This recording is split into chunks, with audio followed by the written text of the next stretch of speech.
Welcome to Portia's kitchen. Hi friends, இன்னைக்கு ரொம்ப ஹெல்த்தியான சூப்பரான கோதுமை லட்டு எப்படி செய்யறதுன்னு பார்க்கலாம். ஃபஸ்ட்டு ஒரு சின்ன கடாய் எடுத்துக்கலாம். 1 டேபிள் ஸ்பூன் நெய் சேர்த்திட்டு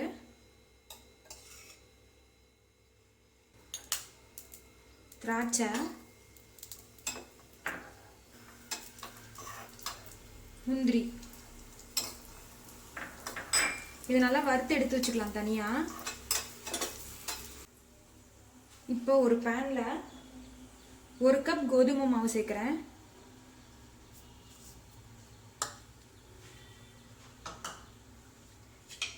ஸ்டவ்வை சிம்லே வச்சு இதை வறுத்து எடுத்துக்கலாம். நல்லா கோதுமை மாவு நல்லா கலர் மாதிரி நல்லா வாசம் வரும், அது வரைக்கும் நம்ம வறுத்துக்கணும். கோதுமை மாவு லைட்டாக கலர் மாறிடுச்சு, நல்லா வாசம் வர ஆரம்பிச்சிருச்சு. இப்போ இதில் 2 டேபிள் ஸ்பூன் நெய் சேர்த்துக்கலாம்.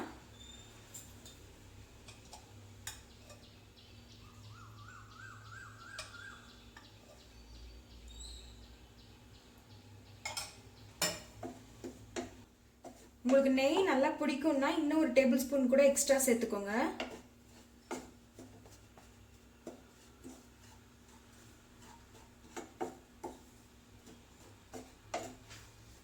நீங்கள் வறுக்கிறதுலேயே மாவு நல்லா வெந்துடணும், அந்த அளவுக்கு சிம்லே வச்சு நம்ம நல்லா வறுத்துக்கணும்.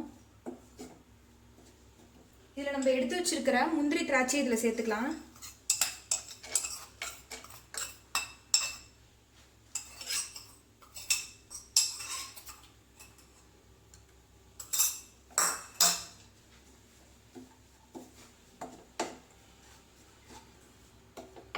கோதுமை மாவு நல்லா ஃப்ரை ஆயிடுச்சு, நல்லா வாசம் வருது.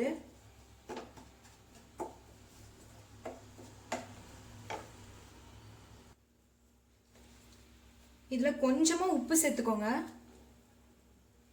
நம்ம உப்பு எதுக்காக சேர்க்குறோன்னா நல்லா இனிப்பு தூக்கி கொடுக்கறதுக்காக தான். இதில் 1/2 கப் நாட்டு சக்கரை சேர்க்குறேன். உங்களுக்கு ஒயிட் சுகர் வேணும்னா கூட நீங்கள் ஒயிட் சுகர் சேர்த்துக்கலாம். ஸ்டவ்வை ஆஃப் பண்ணிடணும். இந்த ஹீட்டில் இருக்கும் போதே நல்லா மிக்ஸ் பண்ணிவிட்டு அதை ஒரு பவுலில் மாற்றிட்டு நல்லா ஆறுற வரைக்கும் அப்படியே விட்டுறலாம். கொஞ்சம் ஆறுனதும் உருண்டையாக பிடிச்சி எடுத்துக்கலாம்.